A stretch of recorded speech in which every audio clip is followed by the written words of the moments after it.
highlight the contributions of Muslim radio broadcasters, television broadcasters, journalists to the field of media and the wider community as we speak.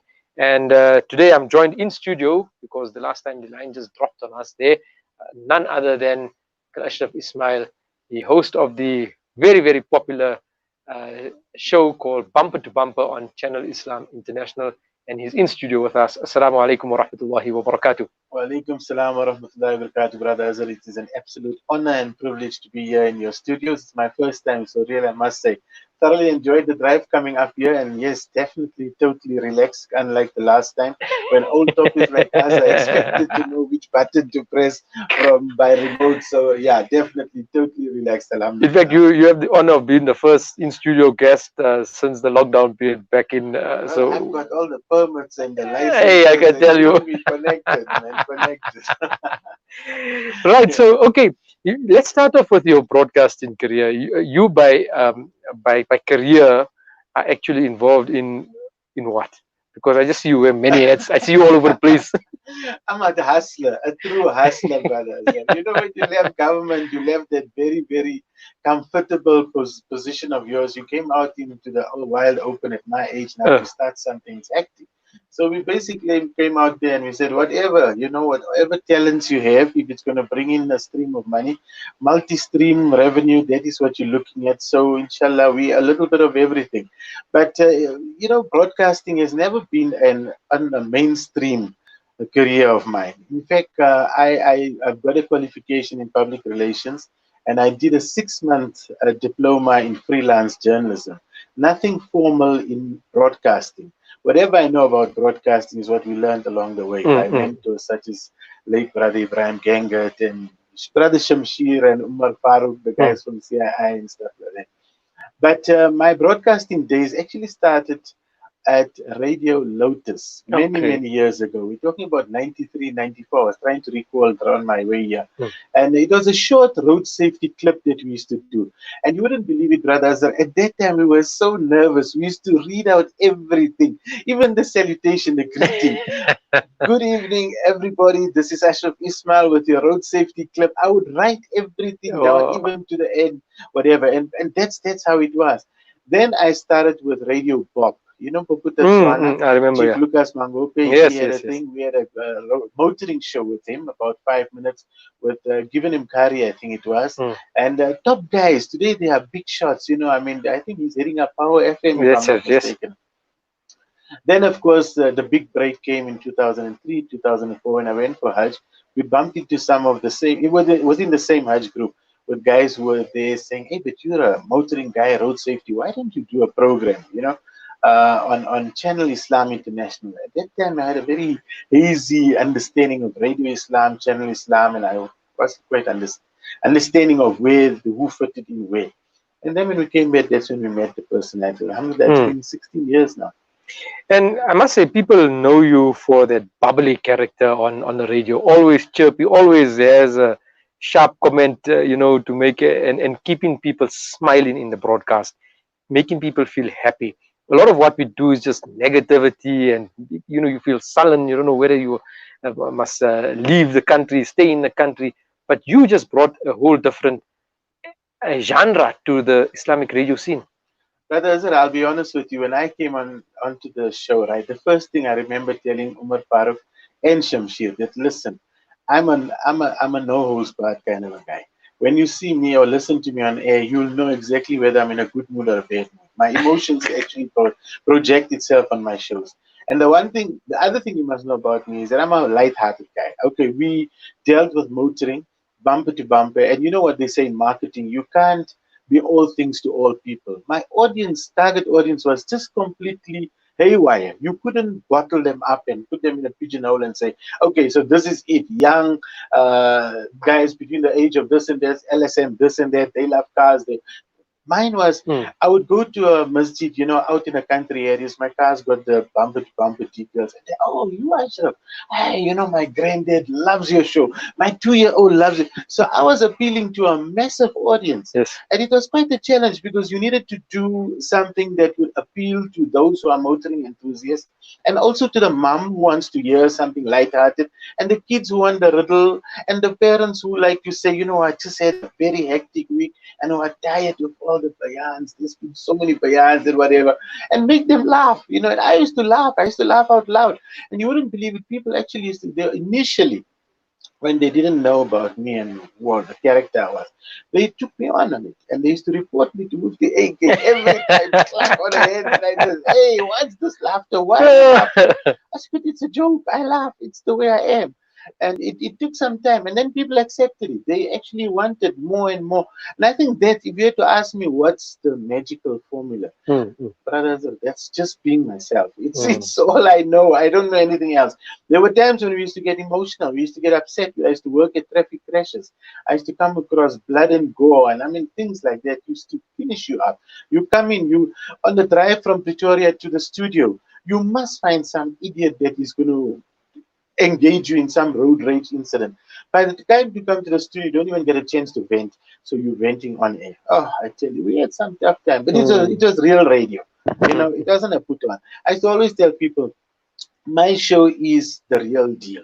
It's how I feel. It's who I am, and that's how people could relate to me. I think I wasn't there, creating things. Or, it wasn't my expertise, and I never delved there. I mm, never wanted to.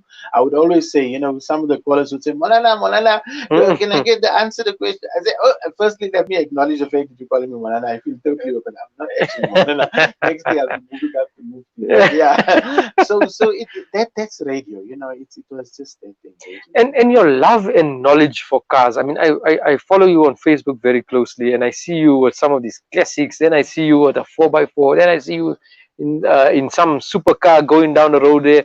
Uh, where did that all come from? Yo, brother, sir, how much time have you got? And when you talk Three to me minutes. about cars, yo, you get me all worked up. Brother, sir, it was in Standard 5, right? Look, some people get all that kind of energy and worked up when you talk about the opposite Yes. genders. At least you doing it about cars. No I'm problem. Please, passionate about it. that's Mufti says you Anything, can go ahead. believe me, it's anything to do with wheels, right? Mm. It started off back in Standard 5. Remember at school we had these, I don't know in your days, but back in our days, there was a program called speeches. You had to deliver a speech, Mm, right? Oral speech. mm. It was something everybody hated with a passion. They would have to learn the speech by rote and they will come up there talking about this fly, reproductive system of this fly or the Himalayan mountains. They come there, rattle it off, and they're gone. Yeah. And all of us, we just dreaded it. We stood there for 3 minutes, got your mark, and you were set down. I came up with at that time, right, which was quite a novel thing. I found the story of the Lamborghini Countach, which back in 1976 in Was Standard an 5 amazing vehicle. was the Yes. fastest production car. Okay, and it was in a magazine which I won't mention here. It's an Islamic station, but it was one of those naughty titles. Anyway, I cut out the pictures and I pasted it on a board and I used it as a show and tell in the class. The teacher was so impressed, brothers, that you wouldn't believe it. He actually asked me to repeat that speech in all the other grades, the standards, standard Mm, 5, mm, A, B, and C, because it was a novel approach, right? And henceforth, standard 6 right up to matric, all my speeches had to do with a motoring theme, but also once bringing a car out into the yard and bring the whole class out to go and talk to them about how the engine bay is laid out mm. and which are the difficult, unusual components, etc. Long story short, it has just been a never look back thing. I was looking at becoming a motor car designer, which obviously in this country is no go. Also because my maths marks were pathetic, right? But then I started collecting car magazines. I had a massive car collection. The biggest, in fact, it was. We put it out there, and it was the largest, over 15,000 magazines Wow. from different titles from around the world. And you wouldn't believe it, lo and behold, when we moved to the RTMC, I had to move them into a basement because I didn't have space.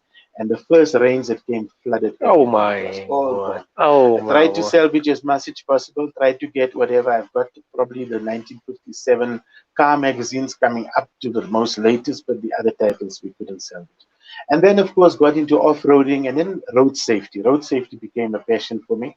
Back in 1996, 2 hours after, 2 years later, after the new government, we decided to go into road safety. Started off as a junior road safety officer. When I left there, promoted 11 times, right? And became an executive director. Actually, I'm a traffic cop, I'm actually a traffic chief as well. So I never had an opportunity to actually put on the uniform, but we did everything in between. And right now, it's So all did you about ever get a road chance traffic. to put those white gloves on and direct traffic left and We had to right, do up, that down? at accident scenes, luckily. Uh, Well, not luckily, but not like at intersections and stuff. But accident scenes, yes, you had to take charge. You had to take I just charge of find that those scenes. such an amazing job, and the guy who's doing it or the lady who's doing it, you really got to be sharp with it. I mean, people to say come and go, and the cars are speeding past you at the time. It's really a Brother, you responsibility. know the off ramp when you're going now. If you're going direction north towards Pretoria, Mm. you take Marlborough off ramp, go under the bridge as if you're going to Marlborough. Right. Now, that first set of traffic lights there is probably one of the most difficult because you got no less than 4, 8. It's about, if we count it correctly, it's about 32 lanes of traffic that individual has to control. And back in the days when I was a teacher here at Fordsburg, we used to drop the first group of guys at Marlborough Primary School.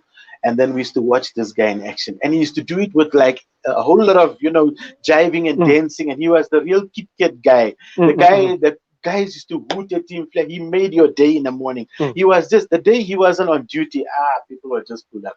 But yes, it's a bit of an art. It is. It's Yeah, I really must say, yeah, fascinating. it's amazing. So, your favorite moment, or what was one of your a moment on the radio that stands out for you in your broadcasting career? I think without a doubt, it was that surprise that we gave late brother Ibrahim Gang. So what had happened was Brother Shir contacted me and said, listen, there's a very special podcast we want you to do, but you need to Mm. keep it to yourself. Nobody must know, right? It's an absolute secret. I said, yeah, sure. What's it about? I said, look, Brother Ibrahim has been with the station for a long time and they want to give him a thank you gift. Yes. I said, wow, that's awesome. That's good. So I'll be next in line because now I'm the last surviving member at CII. I wonder what's happening.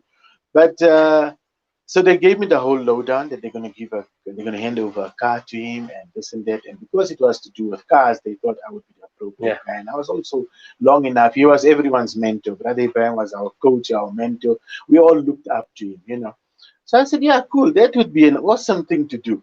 And we went there, and he didn't know anything Yeah. about the fact. He came in as a guest.